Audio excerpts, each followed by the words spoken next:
Alhamdulillahi wahdahu wa salatu wa salamu ala man la nabiyya ba'dah.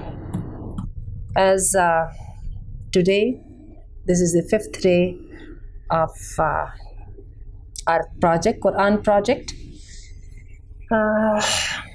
We will inshallah try to revise and to make a round of the whole book of Allah during this month of Ramadan. This is the 5th day, and so far we were able to finish by 1.5 juz. So inshallah we will try to cover as much as possible, inshallah. So let us start from ayah number 197, as yesterday we stopped here. So let us make the tilawa ourselves. Before the tilawa, let us have a little bit recap.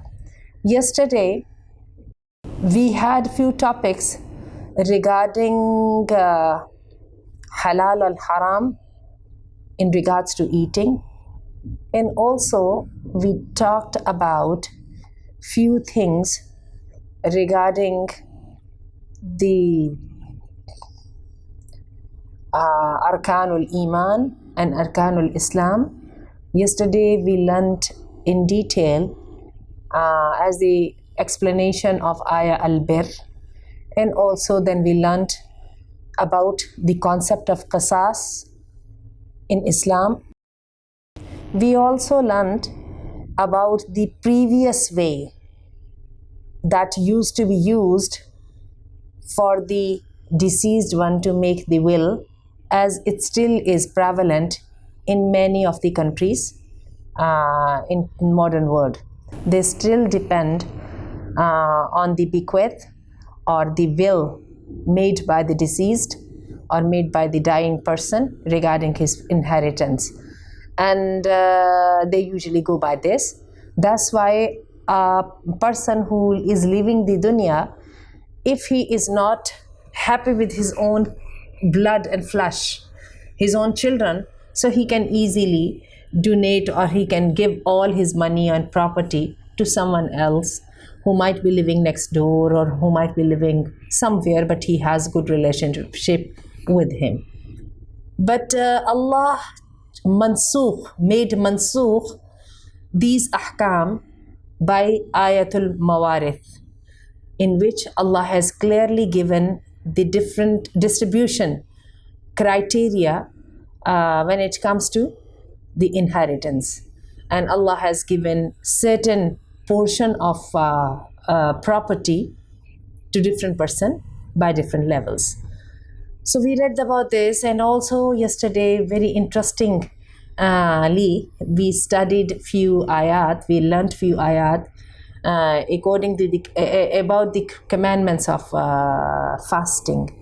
We learned many things about fasting, and we also learned the concept of dua, the Ramadan and dua, i'tikaf and dua, and the last 10 nights, the odd nights and the dua.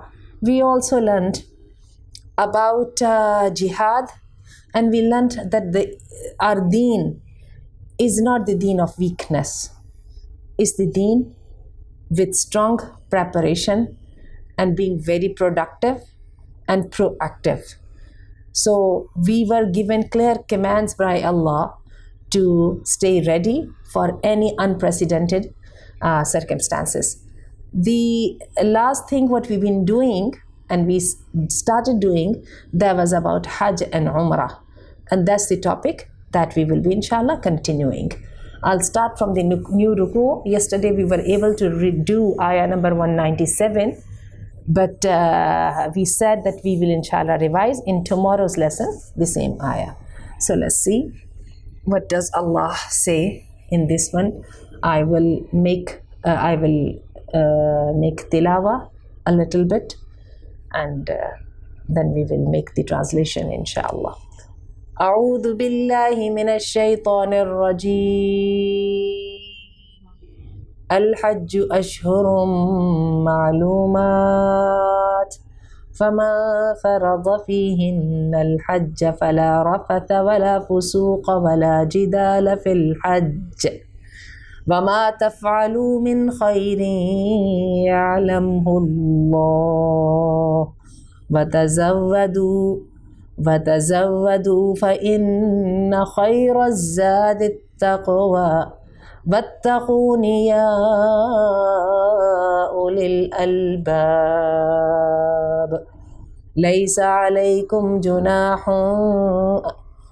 عَلَيْكُمْ جُنَاحٌ أَن تَبْتَغُوا فَضْلًا مِّن رَّبِّكُمْ فَإِذَا أَفَضْتُم مِّنْ عَرَفَاتٍ فاذكروا الله عند المشعر الحرام واذكروه كما هداكم وإن كنتم من قبله لمن الضالين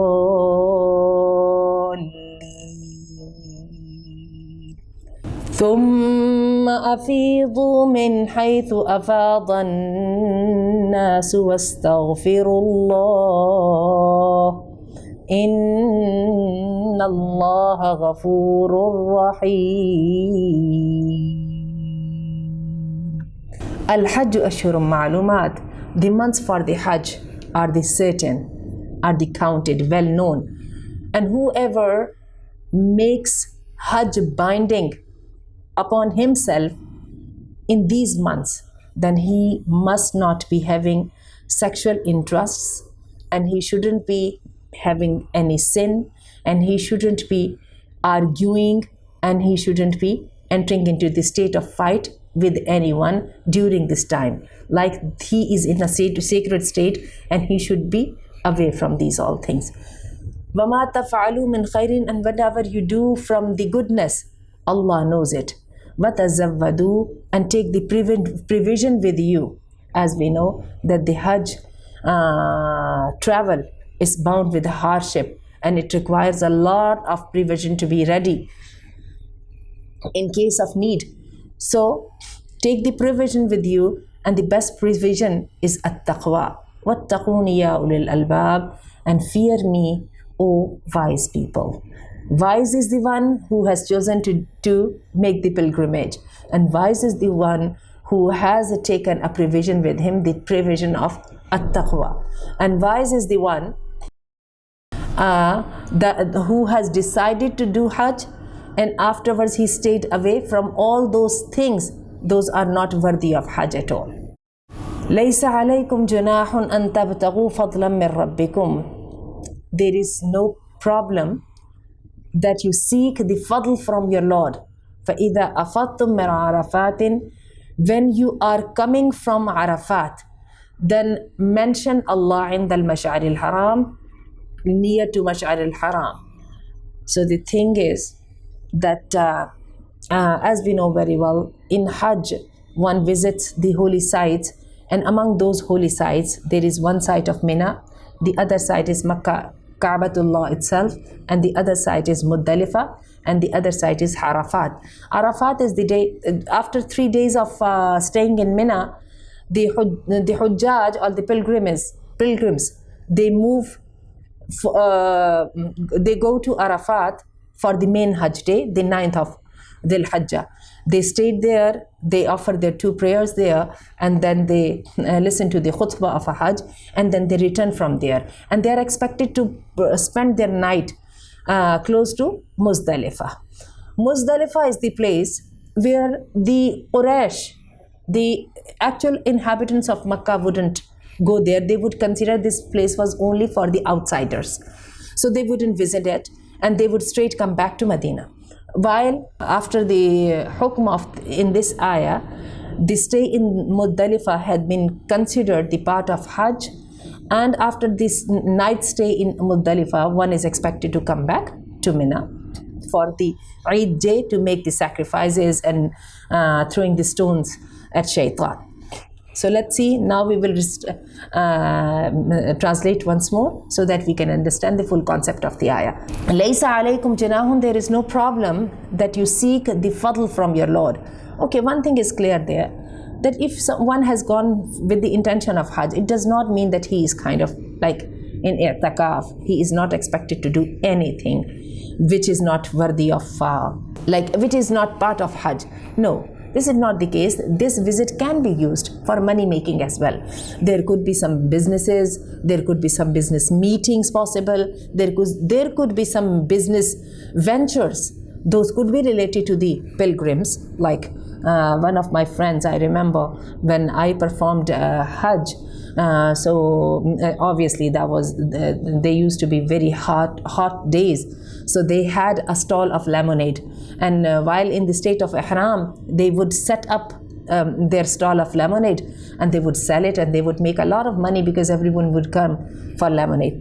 So that's what they did. So Allah doesn't have any problem if people along with the Hajj pilgrims, performing pilgrim, if they have some business involvements, so it doesn't bother Allah, and this is basically a fadl from Allah, and they should be seeking it. فَإِذَا أَفَضْتُم مِّنْ عَرَفَاتٍ, when you are returning from Arafat, then mention Allah, make the dhikr of Allah عند المشعر الحرام, close to Muzdalifah. Like you should be spending your night there in Muzdalifah. وَاذْكُرُوهُ, and make dhikr of Allah. The whole Hajj ayyam, the whole Hajj days, they are for the dhikr of Allah, to remember Allah, staying totally away from the worldly affairs.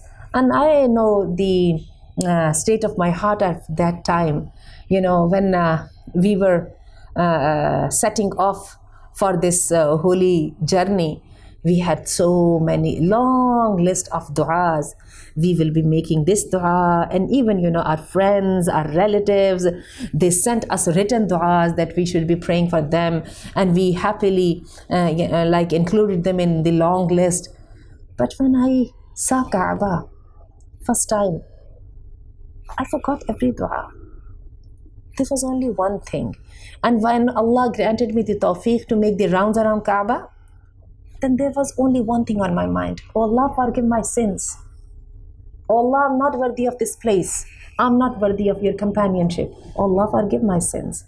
And what else I wanted, I dared to ask, oh Allah, shower me with your mercy. Shower me with your mercy. And I don't remember any of the dua that I had long list in my mind. I didn't remember anything. And I think this is what a man is expected to. This is the true feeling that I remember. So, لَيْسَ عَلَيْكُمْ جُنَاحٌ, as Allah said, وَاذْكُرُوهُ كَمَا هَدَاكُمْ, and mention your Lord just the way He has taught you. This ayah also teaches to us that we can only worship Allah the way we have been told how to. The worshipping rituals would be set by Allah. They wouldn't be set by our hawa, like our base desires.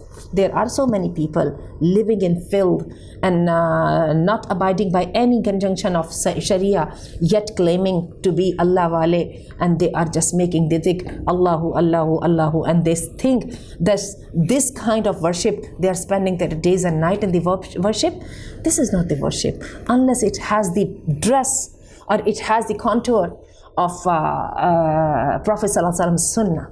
So Allah's worship has to be made just the way Allah has taught us to. So mention Allah just the way He has taught you.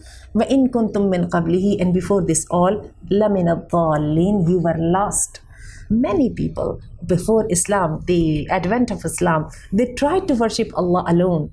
And they didn't know. The uncle of Umar bin al-Khattab, it has come in a hadith that he was one of them who wouldn't be agreeing with the worship of idols, and he would go to Kaaba and he would hold the cover of Kaaba, and he would say, oh Allah, I worship you alone, but I don't know how to. So this how to, this was something that Allah mentions in Surah Ad-Duha. Allah says, وَوَجَدَكَ ضَالًّا فَهَدَى. O Messenger of Allah, O Muhammad, you were lost, and Allah guided you. So again, the Sunnah is mandatory in understanding of Quran. Otherwise, the Quranic orders and commandments do not have any shape. ثُمَّ أَفِيضُوا مِنْ حَيْثُ أَفَاضَ النَّاسُ وَاسْتَغْفِرُ اللَّهِ. Then you turn, or you come from where people come from. وَاسْتَغْفِرُ اللَّهِ, and make the istighfar to Allah ask the forgiveness of Allah. Indeed, Allah is the forgiving and merciful. Let's see which way the translation has been written over here. That depart from the place from where all the people depart and ask forgiveness of Allah. Indeed, Allah is forgiving and merciful. فَإِذَا قَضَيْتُم مَنَاسِكَكُمْ فَاذْكُرُوا اللَّهَ كَذِكْرِكُمْ آبَاءَكُمْ أَوْ أَشَدَّ ذِكْرًا. And when you finish your Hajj rituals, then turn to your homes, remembering Allah with the dhikr, the way you lovingly mention your forefathers, the mention of your forefather, أَوْ أَشَدَّ ذِكْرًا, or a better dhikr from this one even. Just the way, then remember Allah. So Hajj should be a change in one's life. If it is not a change, so it's kind of like, no difference has been made. So after Hajj, one shouldn't be just the same as he used to be before Hajj. There has to be a clear distinction. So now you have performed Hajj and you have finished everything. Learn to keep remembering Allah just the way lovingly you remember your forefathers.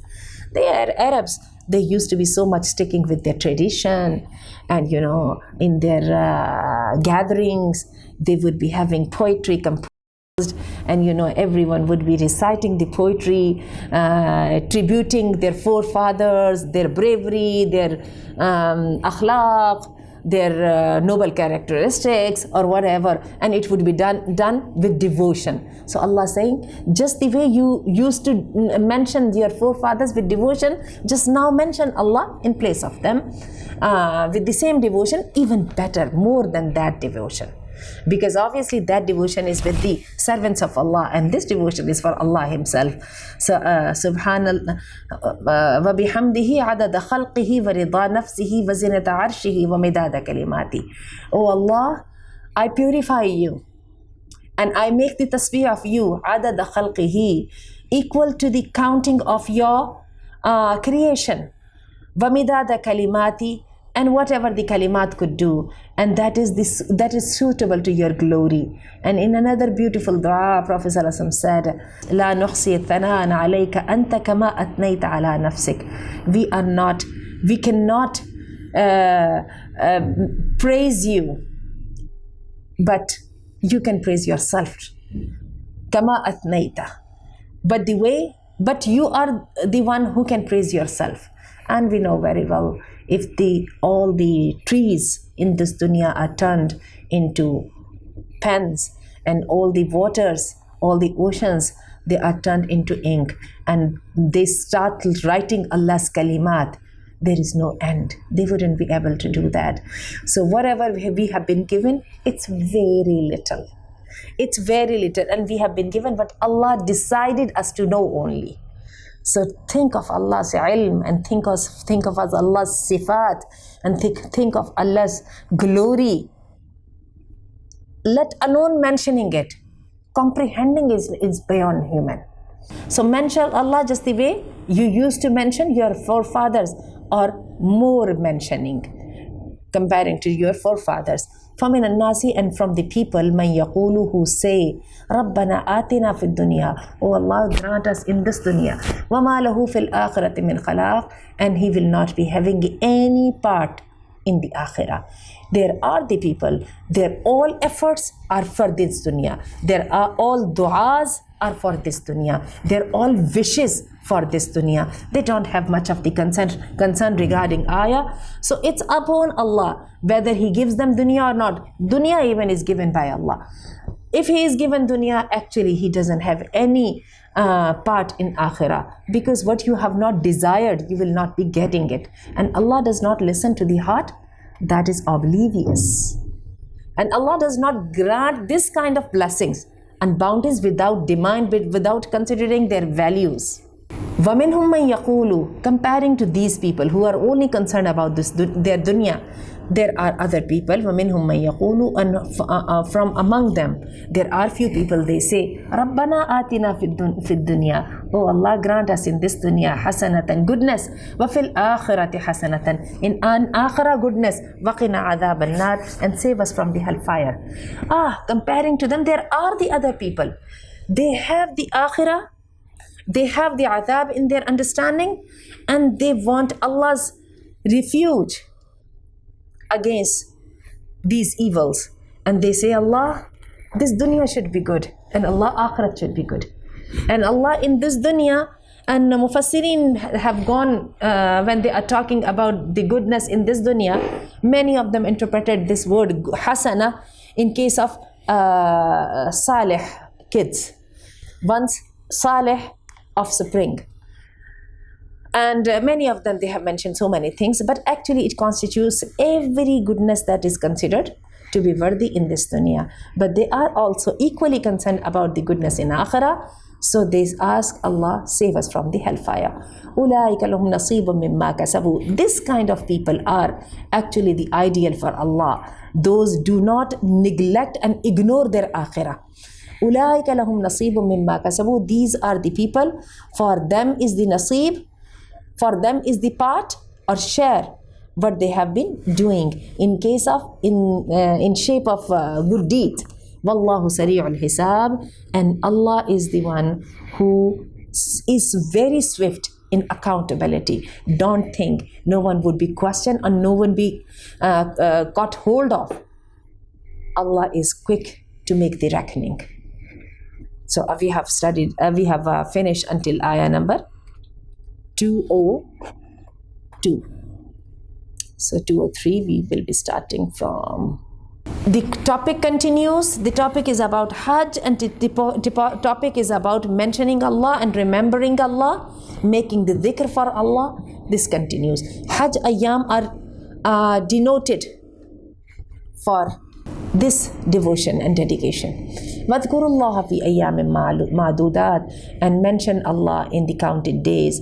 فَمَنْ تَعَجَّلَ فِي يَوْمَيْنِ, who will hasten in 2 days, so the no sin on him. وَمَنْ تَأَخَّرَ, and whoever postpones, فَلَا إِثْمَ عَلَيْهِ, then there is no sin on him.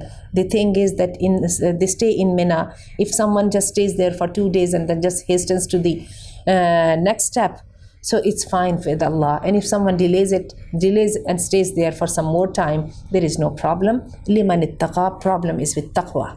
It has to be based on taqwa. وَاتَّقُوا اللَّهَ, have fear of Allah, have taqwa of Allah. وَعْلَمُوا, and remember, أَنَّكُمْ إِلَيْهِ تُحْشَرُونَ, that you will be gathered towards Him. وَمِنَ النَّاسِ مَنْ يُعْجِبُكَ قَوْلُهُ فِي الْحَيَاةِ الدُّنْيَا. The next ayah starts. Basically, like the mention of the Hajj finishes over here, but Allah starts a new topic over here. وَمِنَ النَّاسِ مَنْ يُعْجِبُكَ قَوْلُهُ فِي الْحَيَاةِ الدُّنْيَا. And from the people, there are few people that you like their way of talk very much. Their way of talk is very much impressive in this dunya. وَيُشْهِدُ اللَّهَ عَلَى مَا فِي قَلْبِ, and whatever they're talking, they're making Allah witness over it. وَهُوَ أَلَدُّ الْخِصَامِ, though in reality they are fiercest opponents. And there is a very interesting word in English for the quarrelsome people. So they are the stubborn people, and they are fiercest opponents. So they make Allah witness what is on their intentions, but in reality they are the worst conspirators. They are the worst opponent people. They are working relentlessly against the interest of the mobs and the masses. وَإِذَا تَوَلَّى, actually the mention is it's quite suitable for the leaders of today, the political leaders. In politics, it's acceptable now to be deceitful, to be the liar, to be the rhetorical, to make the promise what you do not intend to keep, and it is accepted. It's like a norm. There are many jokes about it. So from these people, there are people, and normally these diplomats, these politicians, they are very well-speaking people. They are very much like eloquent, and they know how to win the heart of their audience, and they do that. And whenever they're talking, they are making Allah witness on their talk, on their intentions, although in the heart of their heart, they are working for their ulterior motives. They are siding with batil. They are working to exploit the love and the emotions of the mob. That's how they are. And apparently they are very much impressive. وَإِذَا تَوَلَّى سَعَى فِي الْأَرْضِ لِيُفْسِدَ فِيهَا وَيُهْلِكَ الْحَرْثَ وَالنَّسْلَ. Allah continues to talk about the traits of these people. Whenever they try, they're all planning and their all activity is according to cause the disrest and unrest and the destruction in the earth. وَيُهْلِكُ, and they work, they cause it to kill the crops, وَالنَّسْلَ, and the generation. وَاللَّهُ لَا يُحِبُّ الْفَسَادِ, and Allah does not like their corruption. So I think these ayat are very much fitting on the diplomats of today's in modern time. They are the people like this. Whatever planning they are making, they are planning to harm people, their kids, and their possessions and their pure properties to be harmed. And they exploit them. They exploit their innocence. They exploit their confidence and trust in them, because they earned this confidence just by being eloquent and rhetorical without any meaning. And people fall for it. The fault lies with the people. One needs to be judgmental enough to know where is the truth and what is the truth. And one needs to be judgmental enough to stand for something that is really worthy to sacrifice for. And if one is fool enough, then normally what happens, these politicians, they offer you one time of meal and people fall for them and the people vote for them. So how would they do that when they very much know that they are just pompous? Their words are just empty, without any meaning, without any integrity, any honesty in them. So one has to be like this. And so just being impressed by the appearance, this is not wise.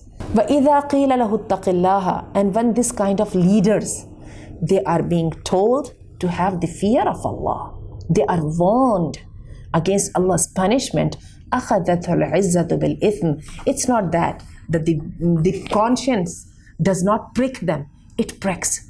But what happened? The status they have assumed, this like the whole stage, it actually takes hold of them. Their pride, the repute and rapport they have built with the people, it holds them on the sin. فَحَسْبُهُ جَهَنَّمْ, and Jahannam is enough for them. وَلَبِئْسَ الْمِهَادِ, and how wretched is this resting place. Jahannam is how wretched, how bad, and how evil, and how unworthy this place is. So they are gonna be having their final abode in this all. Again, we must think, while we are voting for some people, we are the ones, those are bringing them on the office, and we know very well what intentions do they have. We are very much aware of their past. Do we think with this past of theirs, will they ever be able to change themselves? No. So actually the same faces, the same people are coming over and over, just by a different face. May Allah save us from this wretched condition, I should call it. And I usually call it the crisis of leadership of the nation of Muhammad sallallahu alaihi wasallam, Ummat al-Muhammadiyah. They're facing today is the worst nightmare. This is the leadership crisis. We really do not know whom to follow and whom to find our trust in, put our trust in. And the thing is, the leaders are constantly coming. We know very well they are the liars, and yet we are forced to obey them. We are forced to to side with them, and knowingly and unknowingly, consciously and unconsciously, we are the part of their evil plans, because we are the ones who have brought them. And in one way or the other, we have to show our solidarity with them, no matter how much we dislike. And this is the worst of the punishment from Allah. May Allah save us from this all. Think of the Arab Spring. They ousted Hosni Mubarak in Egypt, and ever since in Egypt, there is the tug of war for leadership and for position, and the stability is nowhere to be seen. Think of Syria, think of Iraq. They ousted Saddam Hussein, they killed him, they murdered Muammar al-Qaddafi in Libya, and yet we can see there is whole anarchy left behind. And now this is all happening in Syria, in Iraq, and and they are aiming each Muslim country one by one, and we are left standing there, left with nothing. Sometimes the people, they take the hold, and these people are not worthy. We know very well they have their own motives, but we really are not in a position to do anything. May Allah help us all. We all are looking up at the sky, and we are wishing to have Mahdi descending. But let me tell you, the Mahdi's arrival is going to be a bright and quite promising promise, but actually the sacrifices in the way, they are so huge. According to Sahih Hadith, when Mahdi would come, obviously the victory would be associated with him, and right after Mahdi Isa alayhi salam will follow. But the thing is, the loss and the damage that had been done would have been so great, people wouldn't be able to happy on their victories. May Allah save us from this fate, and may Allah ease the trial of Ummah, and may Allah help all captives in the hands of fate, and may Allah deal with our enemies with His special dealing, and may Allah لا تقتلنا بغضبك ولا تهلكنا بعذابك وعافنا قبل ذلك. They are, Allah, do not kill us with your wrath. Allah, wa'afina, oh Allah, forgive us. Oh Allah, ease our trial. Oh Allah, ease our difficulties. وَمِنَ النَّاسِ مَنْ يَشْرِي نَفْسَهُ ابْتِغَاءَ. The next ayah start. And from the people, there are few people who have sold themselves in pursuit of seeking, in pursuit of pleasure of Allah. Wallahu ra'ufun bil ibad, and Allah is the loving with His servants. Okay, where there are bad people, there are good people as well. There are certain people in this dunya, they are really amazing. There is no logical reason for them having such a big heart, sacrificing nature, that they are only stuck with the pleasure of Allah, and they relentlessly and tirelessly they are doing for Allah's sake, and they are not seeking the reward from anyone. Wallahu ra'ufun bil ibad is the loving with His servants. Next ayah starts, Ya ayyuhalladhina amanu. Remember one thing, this is Allah's way. Whenever Allah mentions about Jahannam, Allah mentions the Jannah as well. Wherever Allah talks about bad people, Allah talks about good people as well. So just to keep this routine, so in the previous ayat, Allah talked about bad leaders. And the next ayat, Allah talked about good leaders. Think of awliya, think of anbiya. Their first thing, the first argument in their favor was they never asked for anything, any reward. And they did this all without asking anything. And they did this to their fullest ability. And they were ulul aidi wal abasar. They were exceptional people with extraordinary talents, extraordinary energy, and extraordinary dedication and commitment. Ya ayyuhalladhina amanu dkhulu, O believers, enter in Islam kafatan, as a whole. It's not that, if you people have remembered in the beginning of Surah Baqarah, when we were learning about the groups. So do you remember one of the group we mentioned, and Allah gave the example of the rain from the heaven, and there was a lot of lightning, and the passers-by or the travelers, they were very scared. Whenever there would be some light, they would continue walking, and whenever there would be darkness, they would stop. And we interpreted this example that this is the case of the easygoing people. So whenever there are the easy injunction, easy to follow Islam, the whole surrounding is helping, so it's fine. as soon the things go out of hand or the things are not favorable enough, so they would stop acting upon Islam, and it's very much natural for them. So the same thing Allah is talking over here, when you have decided to enter into the folds of silm. Again, the meaning of Islam are not only not only peace, it's not only salam, it's also the surrender. So whenever you have decided to accept Islam, accept it fully. And I just am remembering one of my students' mother.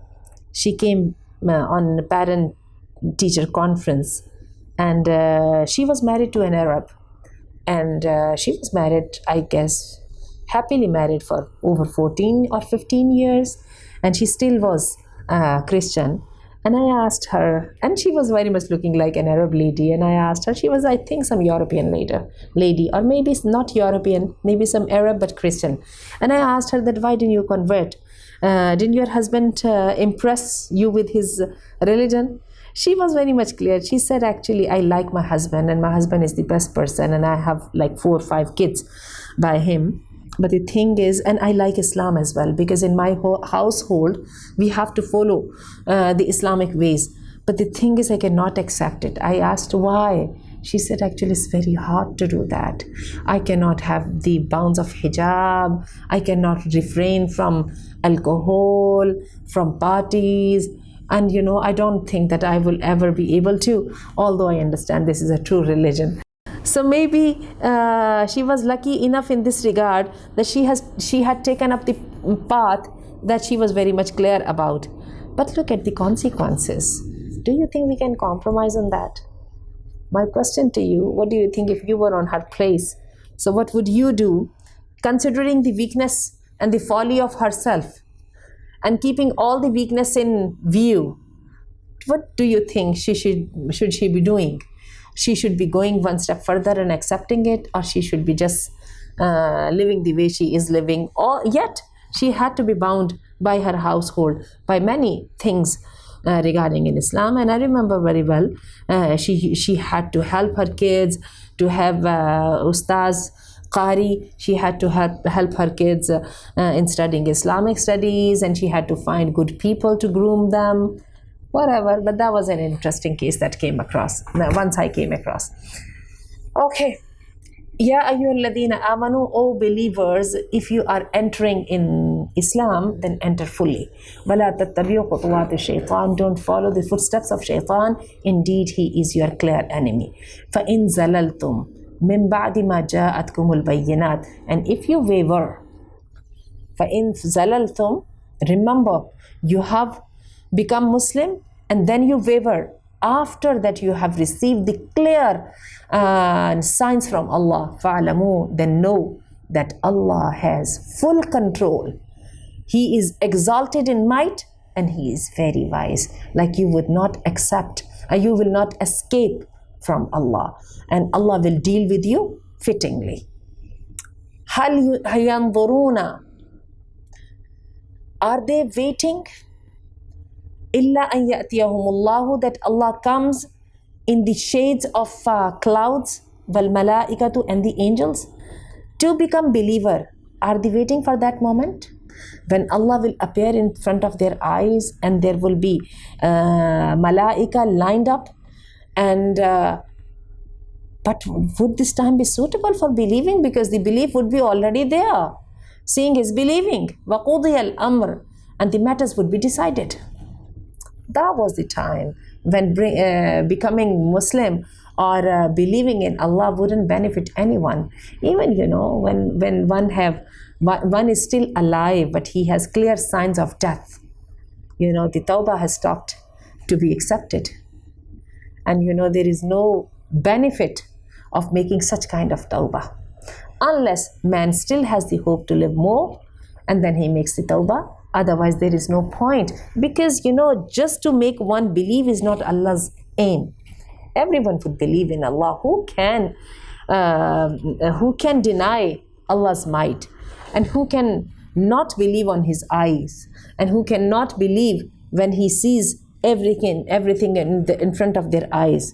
But the thing is, the iman that is worthy and that is gonna be valuable and weighty in the scale with Allah, that iman has to be iman al-ghaib. If it is not with ghaib, it's of no use. So that's what Allah is saying. They are waiting that Allah will come to them and the malaika are lined up. وَقُضِيَ الْأَمْرُ. But that time the matters would be decided. وَإِلَى اللَّهِ تُرْجَعُ الْأُمُورِ. And towards Allah, all umur would be turned. All matters will be returned. Allah will take the lead and Allah will make the decisions and the final judgment. Ayah number 210 finishes here and 211 starts from here. سَلْ بَنِي إِسْرَائِيلَ كَمْ آتَيْنَاهُمْ مِنْ آيَةٍ بَيِّنَةٍ. Ask Bani Israel how many signs we gave them from the clear signs. So again, when you talk about the signs, miracles, think of Bani Israel. And we have learned, we have read, and we will keep reading. They kept making sins and Allah kept punishing them many a time. Allah told them, Mutu, die. And they got dead. They killed each other or they were struck with some Allah's worst punishment. And promptly, Allah resurrected them, gave them another chance. So many miracles happened in front of Bani Israel. Did it change their behavior at all? Did it affect on their attitude towards Allah at all? No. Even their hearts were hardened. Don't you remember that after showing them the miracle of cow, Allah clearly said, ثُمَّ قَسَتْ قُلُوبُهُمْ. Their hearts were hardened and they were even hardened than a stone. So ask Bani Israel how many ayat we gave to them from the clear signs of Allah. And whoever changes the ni'mah of Allah, the blessing of Allah, like the blessing of hadayah, the blessing of guidance, after it comes, فَإِنَّ اللَّهَ شَدِيدُ الْعِقَابِ. Indeed, Allah is the worst of the punishment, severe in giving the punishment. Allah is severe in giving the punishment. زُيِّنَ لِلَّذِينَ كَفَرُوا الْحَيَاةَ الدُّنْيَا. This life of dunya has been made beautiful for the disbeliever. That's why, they have preferred it over akhirah. This life is very dear to them. And the other day I was mentioning to you about the Satanic Bible.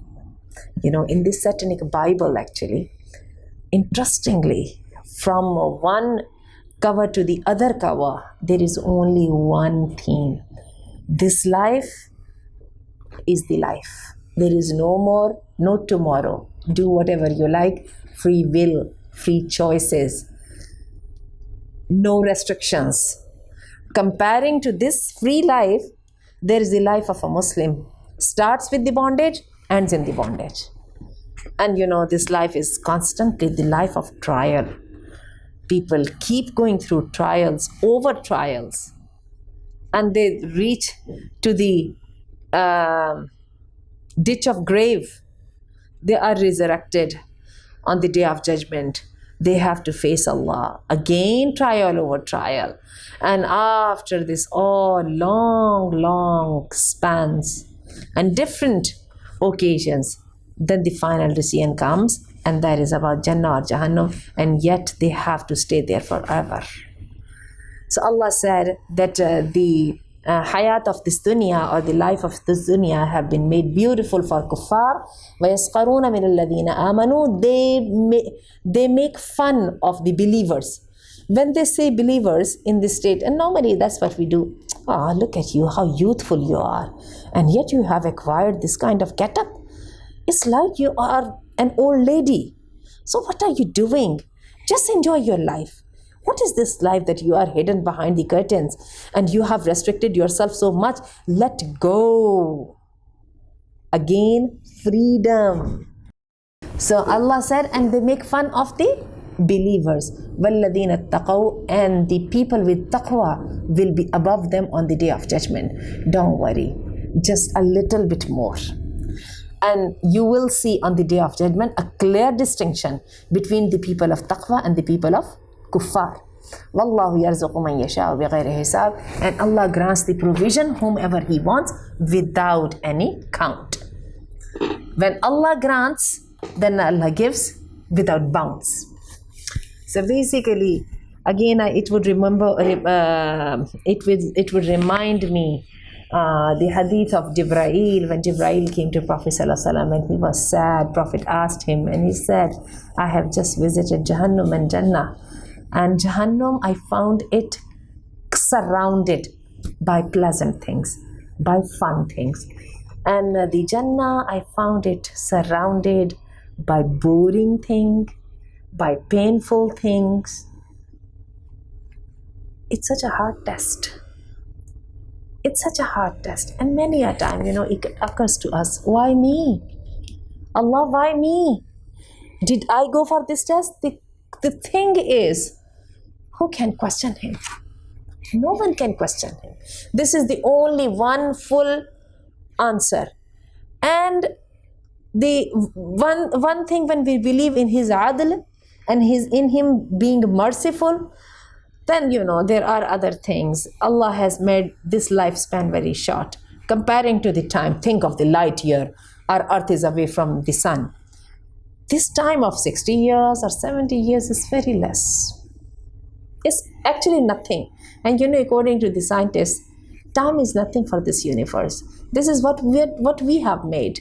According to us, there are the seconds. The seconds are turning into minutes. Minutes are turning into hours. Hours are turning into a day. Day into the month, and months into the year. And many year, 1,000 year, 1 billion year, 1 million year, and it has nothing to do with the time. For the universe, when universe, then you have to set so many units. Those are based on millions of light years. Light years is equal to these many years or whatever. So basically, Allah had made this lifespan very short because Allah knew this was hard. And besides, the hardship of this dunya, if one stays patient, the reward is so great. The reward is so great. And another thing, many things we feel they are very painful for us, but in reality they are good for us.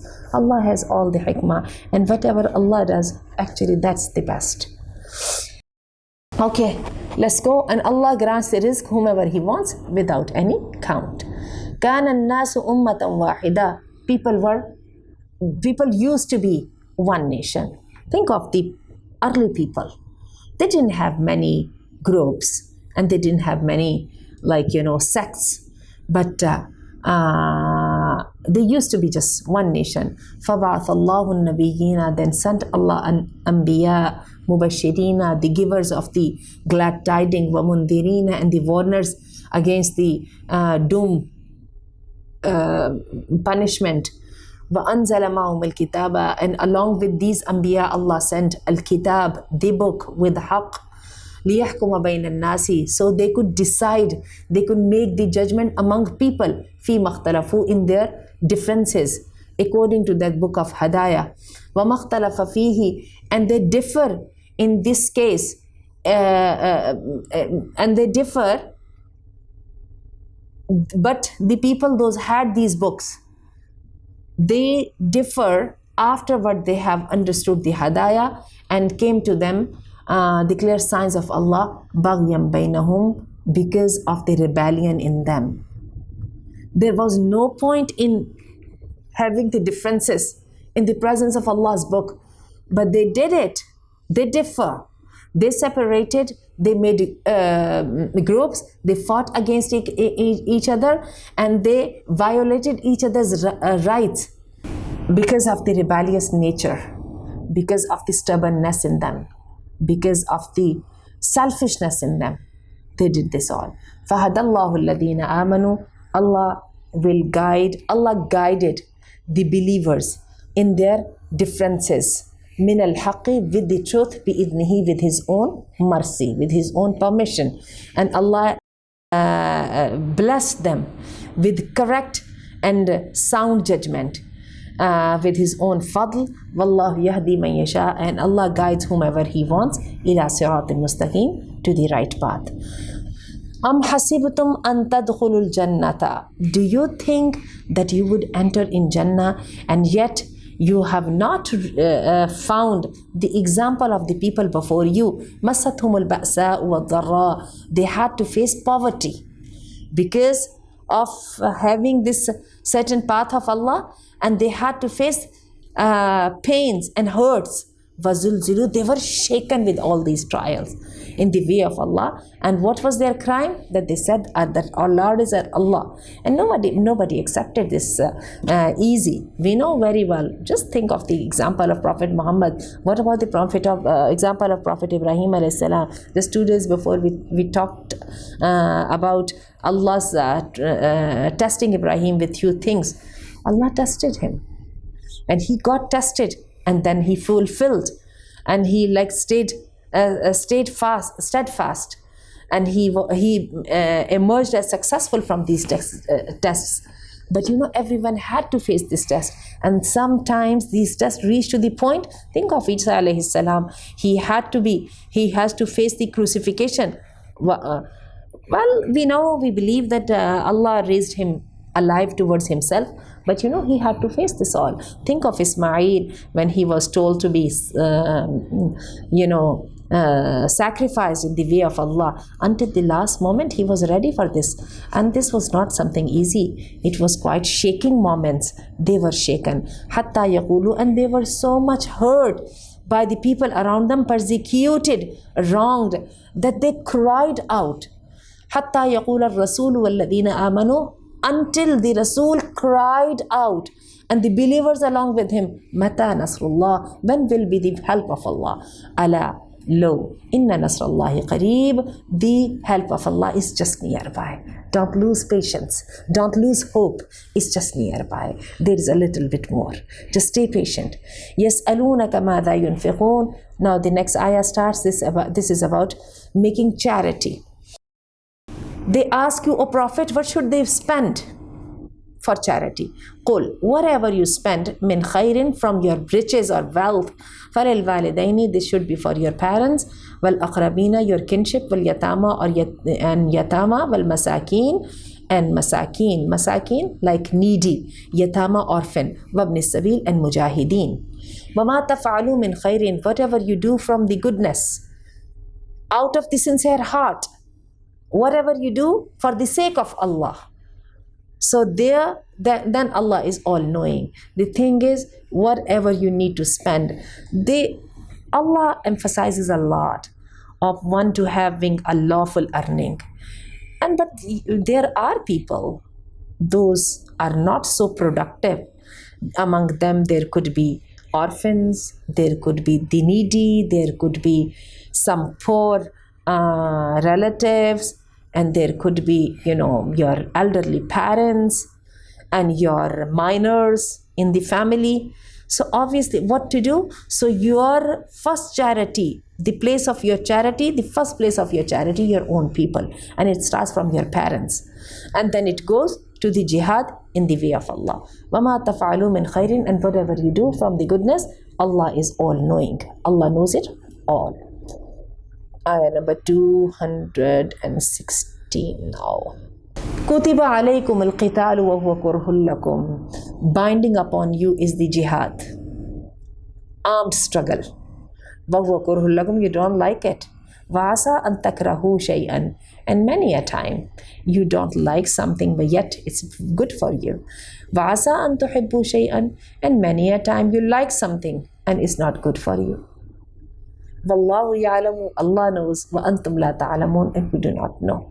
Allah has made jihad binding upon you. Who would like to get killed? Who would like to take all his riches and his own self in the way of Allah? It's not easy. You don't like it. No one wants to get out of his comfort zone. But the thing is, you don't know. Some very much like, the things you don't like, they are good for you. And many a time the comfort, staying in your comfort zone and having the stable life and enjoying all the blessings, bounties of this dunya, it's very endearing, but it's not good for you. And Allah knows and you do not know. That's why Allah is guiding you. يَسْأَلُونَكَ عَنِ الشَّهْرِ الْحَرَامِ. They ask you, O Prophet, about the month of Haram, the sacred month. قِتَالٌ فِيهِ. How to fight in this month. قُلْ قِتَالٌ فِيهِ كَبِيرٌ. Tell them, fighting in this month is very bad. وَصَدٌّ عَنْ سَبِيلِ اللَّهِ. But stopping from the way of Allah and disbelieving with Him. Wal Masjid al-Haram, and Masjid al-Haram. They made Masjid al-Haram the place for their idols. When Islam came and Prophet ﷺ conquered Makkah, there were 360 idols set up in the yard of Kaaba. And people would go round around them. Think of their dare. Think of their arrogance and think of their ignorance. Right? So Allah said, and yet they were so proud of themselves, they stopped Muslim from visiting the Baytullah, the Masjid al-Haram, and they killed people. They did not let them stay in Makkah. They had to leave their birthplace, including Prophet Muhammad sallallahu alaihi wasallam, their properties, their blood. They made them halal. And they violated all their rights. Allah is saying this is fitna. وَصَدٌّ عَنْ سَبِيلِ اللَّهِ. Stopping from the way of Allah and making the kufr with Allah and Masjid al-Haram and expelling its inhabitant from Makkah. Akbar is worse near Allah. And it's fitna. وَالْفِتْنَةُ أَكْبَرُ مِنَ الْقَتْلِ. And fitna is too big from the qatl, from this fighting what they are talking, blaming Muslims about.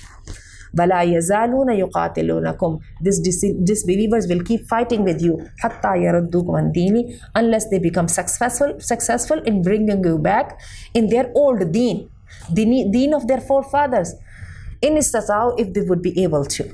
So the thing is, think of that thing. When Prophet Muhammad sallallahu alaihi wasallam made the claims about the religion, about one Allah, La ilaha illallah, that was the time they considered him as a rebel. And they called him the troublemaker. They called him that you are the one who is parting the blood from the blood. And they were the holders of, the slogan that they are keeping their society united. Same happened the case with Pharaoh, when Prophet Musa alayhi salam appeared in his court, and he said to them that we are the ancient civilization. You are the one who is going to disrupt everything. So we are not letting you do that. And he said to his people, Pharaoh, he said to his people, do something about your civilization, about your setup, social setup. This man is going to disrupt it. So the same they said. And then they kept, and even, good souls among them, like Abu Talib himself. Abu Talib, he kept helping Prophet Muhammad sallallahu alaihi wasallam out of his love for him and because of his good nature as well. He recognized the haqq. But when the time of his death came, Abu Jahl was standing close by and Prophet Muhammad sallallahu alaihi wasallam was standing close by. Prophet Muhammad begged him, "Oh my uncle, please say something. I will inshallah fight in your favor with Allah. I will argue with Allah." And Abu Jahl asked him, on the time of your death, and you are leaving your forefathers, and Abu Talib, wretched he, I would call him, he died while saying, on the millah of our forefathers, on the deen of our forefathers. How unlucky, how unfortunate that moment was. Allah is saying, وَلَا يَزَالُونَ يُقَاتِلُونَكُمْ. They will keep fighting with you unless they will bring you back. They will turn you from your deen in istata'u, if they will be able to. وَمَنْ يَرْتَدِدْ مِنْكُمْ عَنْ دِينِهِ. But you listen as well, O Muslimin. If you turn back from your deen, فَيَمُتْ, and one dies in the same state of kufr, وَهُوَ كَافِرٌ, and he is the kafir, فَأُولَٰئِكَ حَبِطَتْ أَعْمَالُهُمْ فِي الدُّنْيَا وَالْآخِرَةِ. These are the people, their all deeds have been wasted in dunya and akhirah. Whatever they did in their life, all gone for nothing. وَأُولَٰئِكَ أَصْحَابُ النَّارِ. These are the people of hellfire, هُمْ فِيهَا خَالِدُونَ. They will stay in it forever. It's a great test. accepting Allah's religion is not easy, but there is no way out. One accepts it, and one has to abide by it. We have to do it whether we like it or do not like, because the path, the alternative path, that's the path of utter doom, utter failure, utter loss. No one can face this. So basically we're bound. Again, the bonding or the slavery comes in Islam. We have to follow what Allah wants us to follow. Okay, the next ayah. Inna alladhina amanu walladhina hajaru. Indeed, the believers and the ones, those migrated in the way of Allah, wajahadu, and they had jihad in the way of Allah.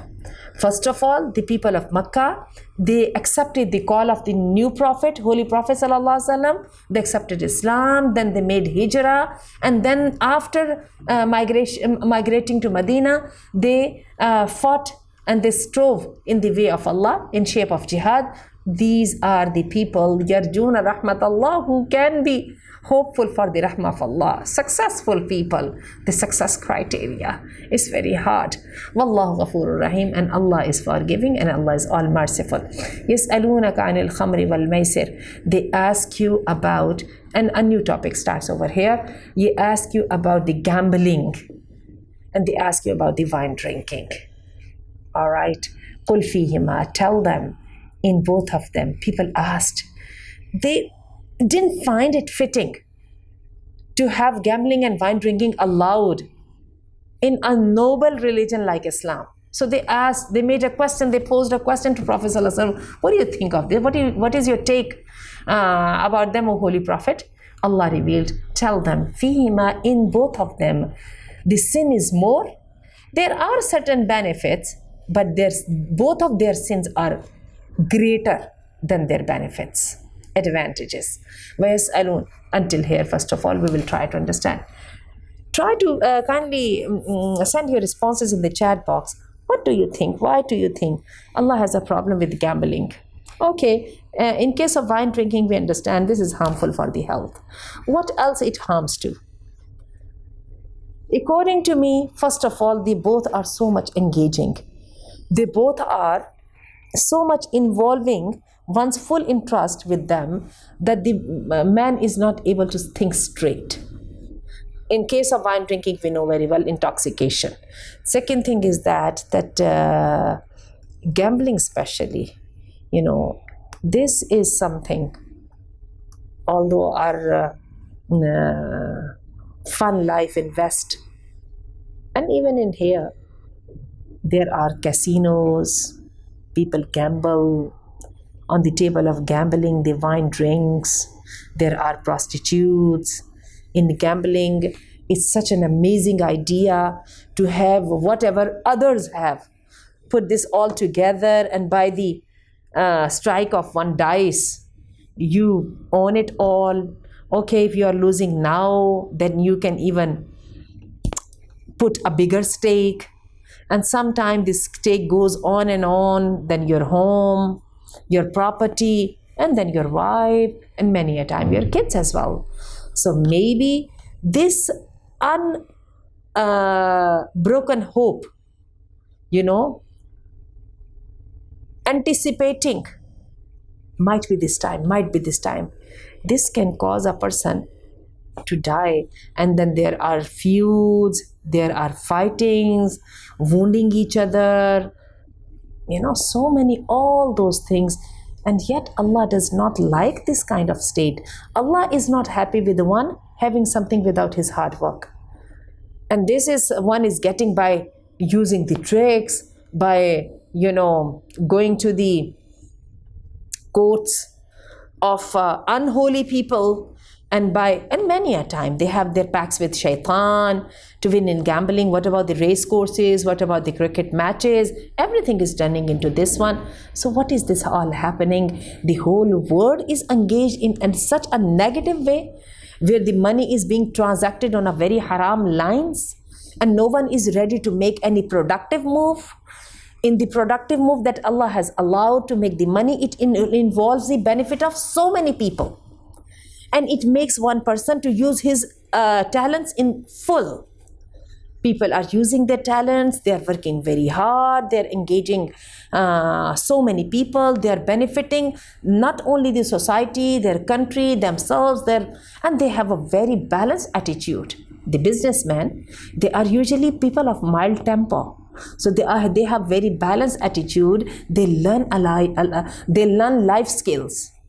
And when it comes to wine drinking, everyone finds it so appealing. Is this really appealing? Think of one person who is lying in his own vomit. And in Europe, my daughter, she mentions many a time, often you can find people fallen in the public toilets, soiled in their own vomits, drink bottle in their hands. They're not people. They're not people. They come home, they beat their kids, their wives, and they have so many disease, the pubs are filled. They don't look like human. Even, the animals do not have this kind of attitude. What kind of attitude do they have? And man's preference over the other species is just because of his brain, his intelligence. Where is the intelligence in this regard? And the reason of the road accident in West, the biggest reason is the wine drinking. No one bans it because everyone is involved in it. They say this is the safe limit. You shouldn't be drinking before this age and whatever. Do you think your parents are drinking in your presence and then you can stop your kids? So what happens? Everyone knows the consequences. Okay, that was the first commandment of Allah, disregarding the alcohol consumption as well as the gambling. قُلْ فِيهِمَا إِثْمٌ كَبِيرٌ. As we have just read, Allah said that their sin is greater than their benefits. وَيَسْأَلُونَكَ مَاذَا يُنْفِقُونَ. They ask you what should they be spending. قُلِ الْعَفُوَ. Tell them whatever is over your need, whatever you have extra. Al-afu mean extra. Similarly, Allah states His ayat for you so that you become reflective. You might give those ayat thought. So the thing is, the best sadaqah according to Prophet ﷺ is the sadaqah that does not leave the sadaqah giver void of everything and in need of something. So basically, look at the concept of zakah. Zakah is only binding when one have some extra money in shape of saving. It stays there intact for 1 full year and he doesn't need it anymore. Then he has to give 2.5% out of it. And this way no one becomes a richer. Filthy rich, I should call it. They do not count. They are not able to count their riches. And yet there is a lot of population longing for even a morsel from the food. They are eating from the piles of garbage. And they are so wretched people. They have a very low lifestyle. So how could it be possible that Allah allows this kind of life? Okay, ayah number 419 now. 420. I'm wondering, 220. I'm wondering why the azan is not being sounding. It should be any time. All right. في الدنيا والآخرة. In the dunya and akhirah, وَيَسْأَلُونَكَ, and they ask you about orphans. قُلْ إِصْلَاحٌ لَهُمْ خَيْرٌ. Tell them, having sincerity for them. Having the sincerity for these orphans is the goodness. So whatever you do with the good intention, with sincerity for their best interests, with their best interests in your heart for them, then it's okay. وَإِن تُخَالِطُوهُمْ. If you are mixing their, what is it written? Say improvement for them is best. And if you mix your affairs with theirs, you mixed up their living with yours, they are your brothers. Actually, when the ayat revealed regarding Amwalul Yatama, then it was made very clear that you should be very extra cautious about the money or the property of the orphan. So some Sahaba, they went to the extent that they separated them, like isolated them, alienated them in their household. Oh no, this is a sin. On this attitude, Allah is saying that with sincerity and good heart, if you mix their affairs up with yours, then it's okay. They are your brothers. Often, when we are taking care of yatama, they are usually the kids of our sister, brother, the blood relations. So they are your people. But having the sincerity for them is very important. You shouldn't be consuming their property in fear that they will grow up and they will demand it back. Wallahu ya'lamu al-mufsida min al-muslih, and Allah knows the troublemaker from the sincere person, emanda, the one who is trying to straighten the conditions. Also, Allah knows your intentions. وَلَوْ شَاءَ اللَّهُ لَعَانَتَكُمْ. If Allah wanted, Allah would have put you in the difficulty. But actually, Allah has made it easy for you. Just treat them like the people of your household. Inna Allah Azizun Hakim. Indeed, Allah is exalted in might and Allah is the wise. وَلَا تَنْكِحُ الْمُشْرِكَاتِ حَتَّى يُؤْمِنَّ. The adhan is not being sounding, I think. The days are getting longer, stretching, bigger. So Ramadan days are going to be long days. Okay. وَلَا تَنْكِحُ الْمُشْرِكَاتِ حَتَّى يُؤْمِنَّ. Do not marry with mushrikat, the ones those make the partners with Allah. You might like them a lot, but they are not good, right? Think of the permission that Allah has granted to Muslim men to marry with Jewish or Christian ladies. Fine, the grant is there, it's intact. But compare them with a mu'min, a poor woman but having the iman. And we have seen that, when you are in the choice of spouses, then you have to make your choices very clear, because you are the one who is going to see the consequences. People usually make this kind of commitments, and later on they end up, think of many people, those went to abroad in pursuit of their dreams, then they married the women over there, and in obviously for green card or for the other things, other benefits, later on when they had kids, and for some momentarily they left everything behind about themselves. They left their past behind, but it didn't happen for a long time. Later on they realized what bargain they have made. They didn't want their growing up kids to be grown up like this, and they wanted their own share in their upbringing, in their grooming. They wanted to see them being raised according to their aspirations, the way they used to be raised. And then the times come, but there is a lot of, then so many things are confused. It's very difficult to disentangle yourself. So make your decision on wisely. There is a beautiful hadith of Prophet Sallallahu Alaihi Wasallam. Prophet Sallallahu Alaihi Wasallam said, a woman is being married for many reasons, sometimes because of her family, sometimes because of her looks, sometimes because of her riches, right? And because of deen. فَضْفِرْ بِذَاتِ الدِّينِ. The wise one is the one who is successful with the choice of deen. So look for the virtue. Okay, let's see. وَلَا تَنْكِحُ الْمُشْرِكَاتِ حَتَّى يُؤْمِنْ. Do not marry with mushrikat unless they become believers. وَلَا أَمَةٌ مُؤْمِنَةٌ. And a slave girl, but mu'min, is better from a mushrika. وَلَوْ أَعْجَبَتْكُمْ. No matter how much you like her. Mushrika could be very much appealing, attractive, but she can never be in comparison with a mu'min, though she is a bond girl. وَلَا تُنْكِحُ الْمُشْرِكِينَ. Do not marry with mushrikeen men unless they become believers. وَلَا عَبْدٌ مُؤْمِنٌ. And this mu'min slave is better from mushrik. وَلَوْ أَعْجَبَكُمْ. No matter how much you like them. Same goes with the women as well. They are obviously looking for the hand of a man who would be appealing, who would be attractive. Again, make your choices on the basis of deen. Do not marry with mushrikeen. No matter how much you like the mushrikeen, still they are not good for you. And the reason is very much obvious. أُولَٰئِكَ يَدْعُونَ إِلَى النَّارِ. These are the people, those are calling towards hellfire.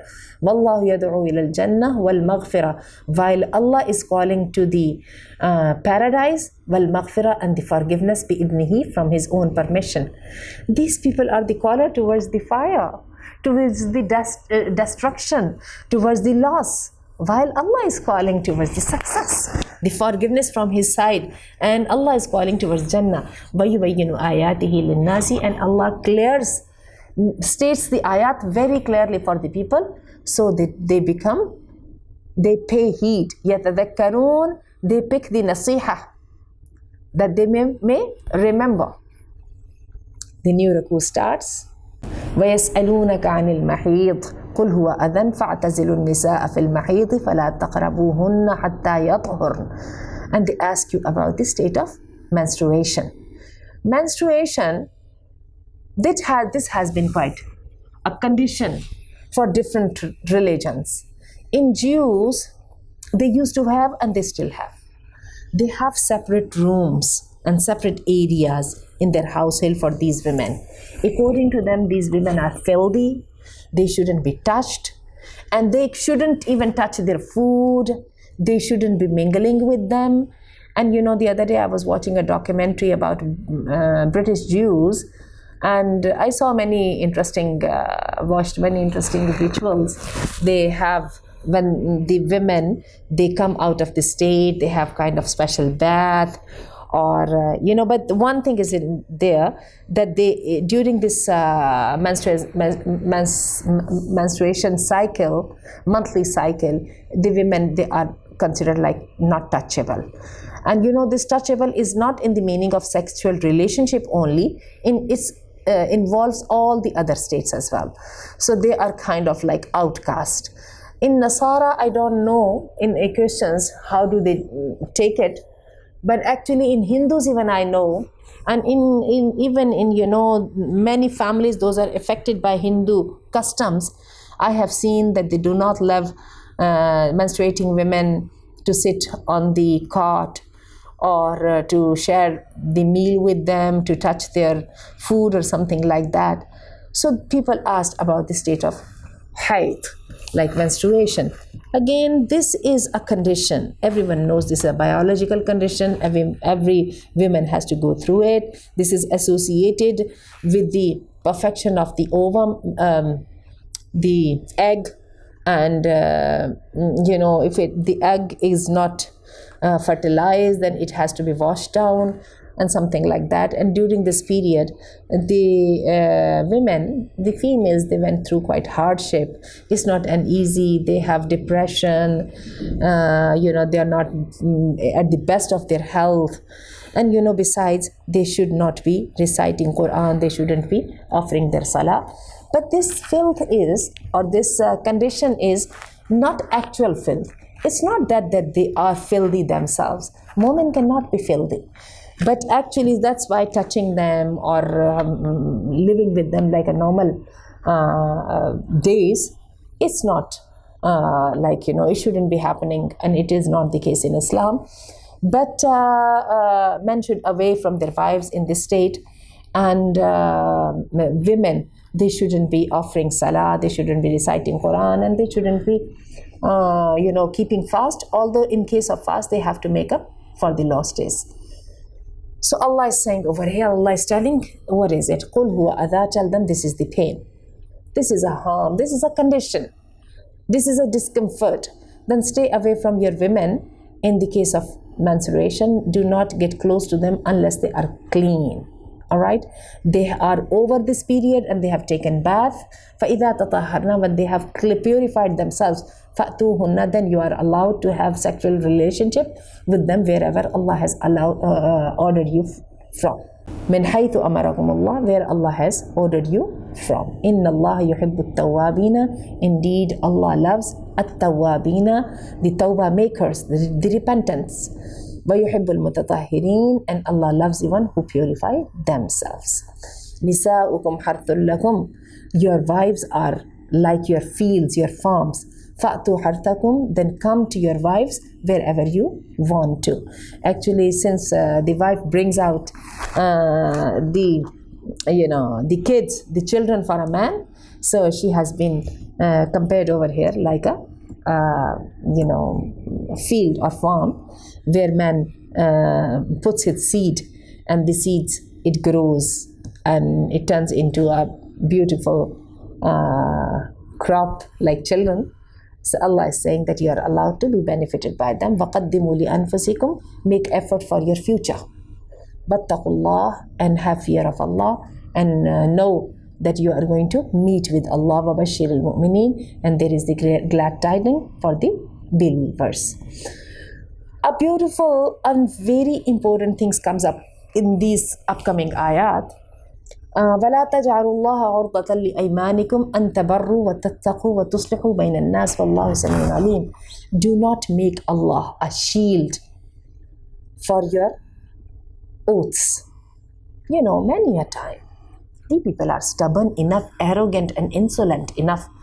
I will never speak with you in the name of Allah. Right? And I am the man of word. If I say something, it's like a line on the stone. It cannot not be erased. Afterwards, when he finds that he was on pure and clear sin, then he's like, oh, what should I do? I have made an oath. I can't do anything. Allah is saying over here, do not do that. You did something wrong, don't stay sticking on it. And don't make Allah an armor against khair. Do not make your ayman, your oaths, and a barrier between that you make, that you do something good, acts of righteousness, and you acquire taqwa, and you make islah between people. So normally these kind of oaths are being taken when there is the condition of fight. Later on, you must not do that. Do not cut the ties of kinship.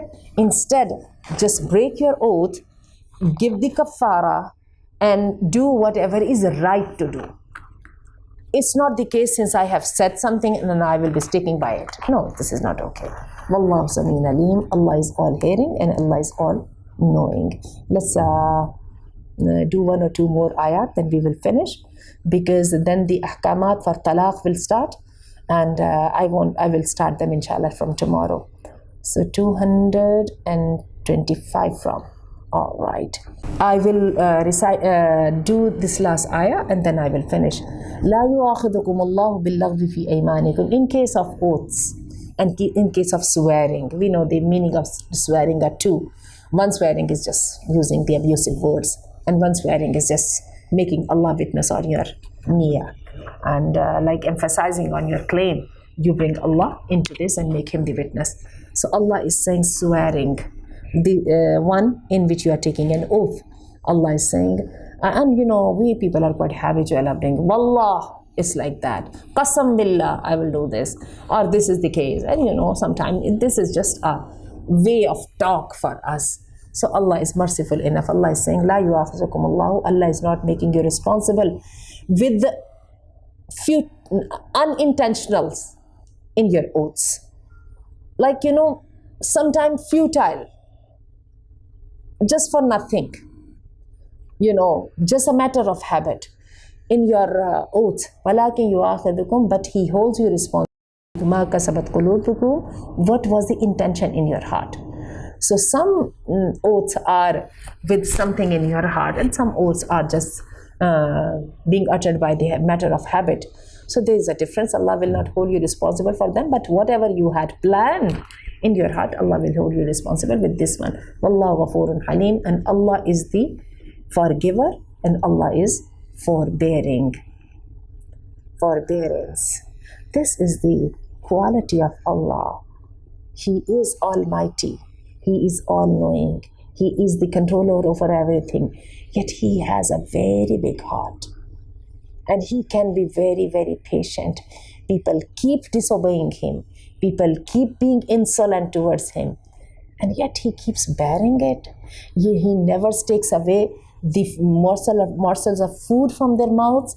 Allah does not rid them or rip the shield of their honor in the presence of people. They are the secretly monsters. But Allah lets them have the same rapport.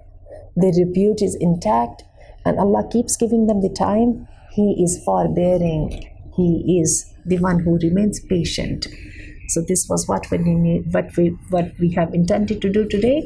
Inshallah, tomorrow we will start from ayah number 226, and we will start from the talaq. I want you people to be actively participating in the chat box with the questions. Do take the quiz every day. It's very important to revise whatever we have heard and listened. May Allah accept it from us, and may Allah grant us the tawfiq to act upon what we have said, and may Allah make the task of ours easy during the days of Ramadan. Oh Allah, you have dawned the month of Ramadan over us. Oh Allah, let us make the best of it. Oh Allah, fulfill our noble desires that you like, and oh Allah, make the things, make the ease, put the ease in our efforts, and may Allah accept them with your acceptance. Assalamu alaikum wa rahmatullahi wa barakatuh. سبحانك اللهم وبحمدك أشهد أن لا إله إلا أنت أستغفرك وأتوب إليك.